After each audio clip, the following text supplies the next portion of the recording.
اب ذرا ہم اس کو دیکھ لیں کہ وَعَلَمُوا أَنَّمَا غَنِمْتُم مِّن شَيْءٍ، یہ جو سورہ انفال کی آیت نمبر 41 ہے، اس پہ سب سے پہلا اعتراض تو اس بات کا کیا جاتا ہے کہ خمس کی فقط قرآن میں ایک آیت ہے، ایک، جبکہ زکوٰۃ کی جو ہیں 20 آیتیں.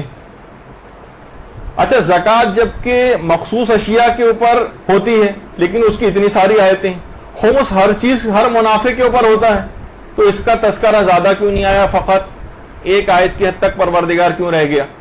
اس وجہ سے ہم اس کو خمس کے اس حکم کو نہیں مانیں گے. کچھ افراد کا یہ بھی کہنا ہے. تو سب سے پہلی بات کہ ہم اس کا جواب یہ دیں گے کہ اگر خمس کی فقط ایک آیت ہے تو کیا ایک آیت قابل عمل نہیں ہوتی؟ مثلا قیامت میں اگر پروردگار ہم سے پوچھے تو کہ تم نے خمس کیوں نہیں نکالا تو کیا قیامت میں ہم یہ کہہ سکیں گے پروردگار تم نے فقط ایک ہی تو آیت نازل کی تھی؟ یہ تو نہیں ہوگا نا.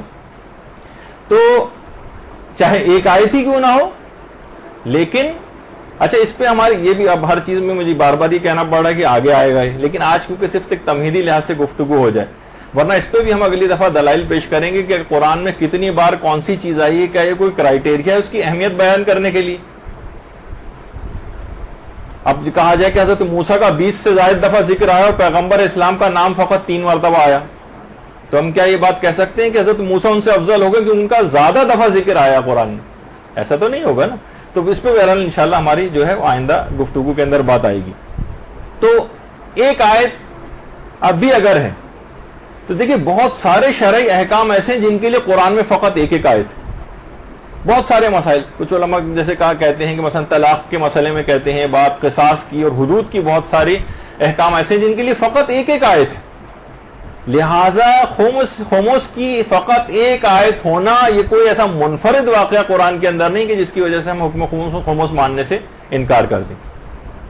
اچھا قرآن میں ایک بات اور یاد رکھ لیجئے کہ قرآن میں جو زکوٰۃ کا لفظ آیا ہے یہ مخصوص فریضہ واجبی جو زکوٰۃ ادا کی جاتی ہے، زیادہ تر جگہوں پہ اس میں زکوٰۃ ان معنوں میں استعمال ہی نہیں ہوا، بلکہ ہر قسم کے مال کو خرچ کرنے کے معنوں میں استعمال ہوا.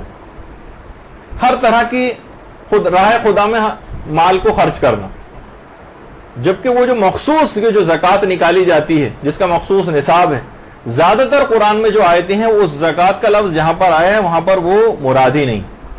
یعنی اصل فریضہ واجب کے لیے زکوٰۃ کے لیے جو لفظ آیا ہے نا قرآن میں وہ صدقہ، خذ من اموالہم صدقہ، سورہ توبہ کی 103ویں جو آیت ہے. یعنی اے رسول ان کے اموال سے صدقہ لو. اصل میں یہ زکوٰۃ کا حکم ہے جو واجب زکوٰۃ کا ہے. باقی قرآن میں جتنے بھی مقامات ہیں وہاں پر ان تمام جگہوں پر جو ہے وہ عام طور پر جو بذل اموال جسے کہا جاتا ہے، لوگوں غریبوں کے اوپر مال خرچ کرنا، ان معنوں کے اندر آئے. جیسے علم سکھانا بھی زکوٰۃ ہے. علم کی زکوٰۃ کیا ہے؟ علم کا سکھانا. بھٹکے ہوئے کو ہدایت دینا، اس کو بھی زکوٰۃ کہا گیا ہے. خدا کی عطا کردہ نعمتوں کو اس کی راہ میں استعمال کرنا، اس کو بھی زکوٰۃ کہا گیا ہے. اس کو بھی زکوٰۃ کہا گیا ہے. اچھا اسی طریقے سے یعنی عمومی معنوں میں اگر دیکھا جائے تو واقعتاً خمس بھی زکوٰۃ ہی عمومی معنوں میں، یعنی راہ خدا میں مال دینا.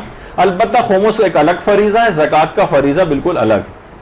اچھا دونوں کی کیونکہ مخصوص شرطیں. تو بخشش و عطا کے لیے جو قرآن میں جتنے بھی الفاظ آئے نا، دیکھیے اس میں صدقہ بھی آیا ہے، انفاق بھی آیا ہے، زکوٰۃ بھی آیا ہے، جہاد بالمال کا بھی لفظ آیا ہے، حق معلوم، یہ تمام اموال کو غریبوں پر خرچ کرنے کے معنوں میں آئے. لہٰذا عمومی معنوں میں زکوٰۃ کے لفظ میں تو خمس بھی شامل.